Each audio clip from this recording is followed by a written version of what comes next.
Hey there, what's up? In this video, I'll give you a quick guide on how you can add taxes on Square. So this is ideal for retail or online payments to comply with local tax laws. So the first thing that you will have to do is ensure that you've already logged into your Square dashboard. So once you're on your dashboard, you will basically just have to look for your ac- for your tax settings.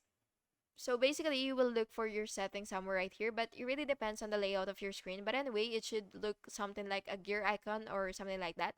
So anyway, you will just have to click your settings and then you will look for sales taxes. So just go ahead and click that.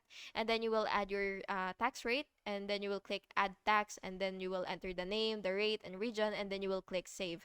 And then of course, you will apply taxes to the item. So go to your items and then you will edit item and then you will apply the tax and then you will click save and then you will test in POS or online checkout, and then after that you will process a test sale and confirm correct tax is applied, and you could also adjust if needed. And yeah, that's how you can add taxes on Square, and I hope you found this video helpful, and if you did, please make sure to like and subscribe for more videos like this. Thank you and have an awesome day.